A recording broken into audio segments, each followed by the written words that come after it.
Hey, this is Robert, and thank you so much for tuning into Station Square once again. We have Persephone. That is just Persephone. I'm sorry, Sorry, Persephone. Persephone. Yeah, thank you. Thanks so much. No, Yeah, no, good sorry, it's Persephone. Persephone. Yeah. Okay. Thank you for the clarification. But yeah, good to know that we're already starting this off on a high note. But thank you so much for joining me once again. How are you doing? I'm doing good. How about you? Yep, I'm doing pretty well, and obviously a lot has been, going on. Just still got a couple of projects that I'm doing, and just really ready to get this the party started. You know what I mean? You know what I'm saying? Yeah. Yep, absolutely. Absolutely. Oh yeah.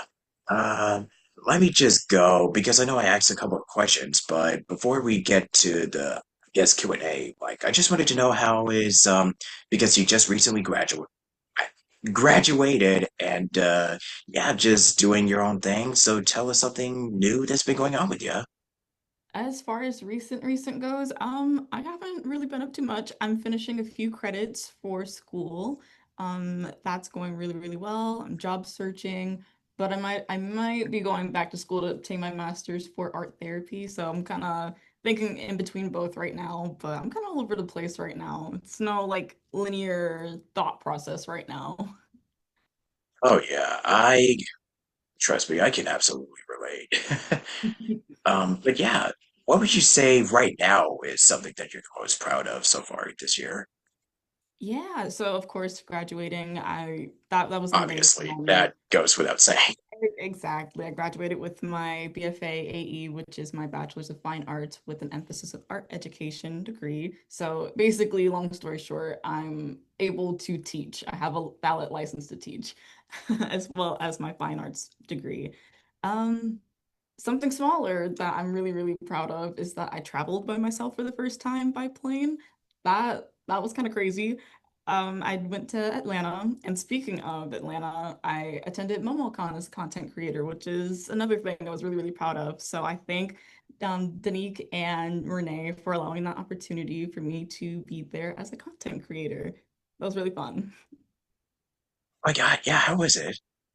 It was so much fun. These are people that I've been connected to for about 5 or 6 years now, and actually finally getting the chance to meet them in person. It just felt like a really big family reunion. I loved it. Yeah, what was something that was kind of the standout moment from that convention? Sorry, say that one more time. Oh, what was something that kind of stood out to you from doing the convention? Ooh. Um, Shoot, there was a lot that stood out to me. I primarily stayed in the little lounge room that they had, so there was always something going on in there. All good things, all good things. Like people would stand in the window and just like kind of aura farm there. It was very funny. I really loved it. But every time I was in that lounge, it was just like I said, a big like family moment. Even people that I've never met before, we were all greeted with open arms. So that was like the best thing I took away from Momo. Yeah, because you also met Zeno and so many others that were also at the convention. What would you say were some of the most positive, like, interactions that you've had thus far? Just in Yeah. general. Yeah. In general about the convention? Well, yeah, just not only from the convention, but just period. Since you've been doing Yeah. this. Um, yeah, definitely. So some of my most, positive moments there, like I said, meeting my friends, getting to hang out. I got to do little interviews here and there. Walking around the artist alley was super really cool. I don't know, there was a lot. Yeah, I know there's just so much going on that you just can't keep track of it all. Yeah. Yeah, but for your art, what do you say it's what do you love so much? Like, what is something that you cherish so deeply, just being an influencer and just posting your art out there for everyone to see?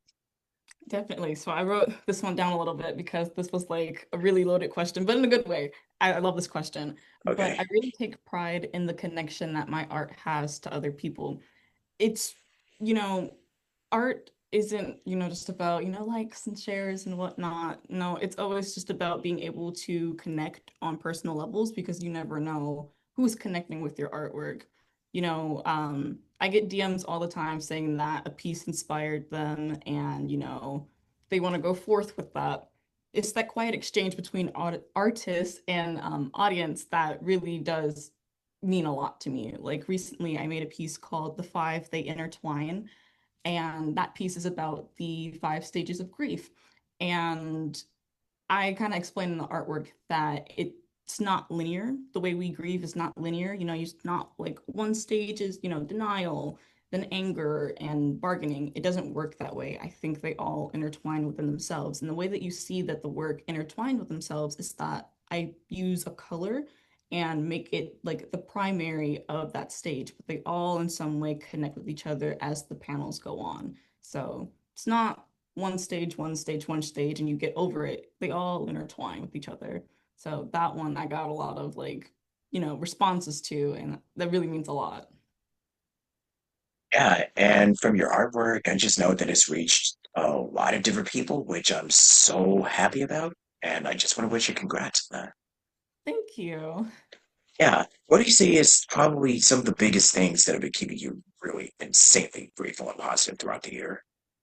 Yeah, absolutely. Staying connected to what I love. That that's what's been keeping me going all, my life. Just doing what I love and just going with it. Have it be teaching, have it be drawing, creating, cosplaying, just being around creative people 24/7, which I got a lot of when I was at Momo. It was just constant inspiration everywhere I went. So just doing and being around things that I love. Yeah. And how would you say that meeting folks like Zeno or just any of the other content creators like um Miriam and so there's like many that I would want to I mean if you also want to give a shout out to some of the folks that you consider to be inspirational or influential, you can definitely go ahead. But how would you say that it definitely changed your life for the better? And what would you say you're really the most excited about as we're kind of in the second half of 2025, just post graduation? Yeah, absolutely. So, with Zeno, I had only met him for the first time in Chicago in 2023. So his work had been a big part of my life since 2020, technically 2017. But, for the sake of huge change, I'd say, 2020. The real shift happened online through interactions that I shared with him and others who also, had the same admiration I had for him.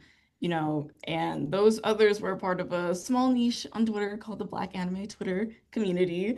And there, I just made a bunch of friends online who truly, truly changed my life for the better for the most part. And not only did those interactions change my life, it was his art, it was his talent as well. It's inspiring, and I can't wait to witness more of his work as time goes by, especially with him as Jabber in Gachi Akira episode 2 tomorrow. Very excited. But meeting him felt like the culmination of something already meaningful, not anything new. Meeting him was like, I wouldn't say it's like the final, of like inspiration. It definitely added to that, but I got to put a cute little wrap around, like full circle moment, if you will. And as far as let's see, anything I'm most excited about post-graduation, I don't have much lined up right now. Like I said, I'm still job hunting, teaching jobs, maybe going back to school, but I am eyeing Anime Frontier, which is in December, a day after my birthday, which I'm actually kind of excited about. So I might pull up there. That'll be my first Texas con, so that'll be kind of fun. Yeah, we're still looking forward to it. Yeah. Yeah, and do you have like anything that you want to close out with? Like any, I don't know, so upcoming stuff that you might be working on, socials, advice, anything that comes to mind? Yeah, definitely. I don't have any current big projects at the moment, but if I had to say anything that kind of like wraps this interview up, put your work out there. Always put your work out there, even if it's small, even if you think it's unfinished. You never know who's needing it. You never know who's seeing it, and that could, that piece could be it. So keep on creating, keep on connecting. And yeah, as far as socials go, you can find me on TikTok and Instagram as Mama Seth, mama.seth, and on Twitter as M as in Miss Noir 1211. Yeah. Cool. And do you have an outro? Just any final something? Not much, but I will say stay hydrated. I love telling people to stay hydrated always. It's hot out there. It's summertime. Stay hydrated. Yeah, pretty much my thoughts exactly. I just want to thank you so much for joining me once again, and stay tuned for anything that might be coming out of the, whatever I'm going to be working on. And yeah, just keep up to date on my YouTube channel. That's probably pretty much the best way to go at it. But anyways, thanks so much. God bless. God loves you, and He made you special, and He loves you very much. Peace. Bye bye.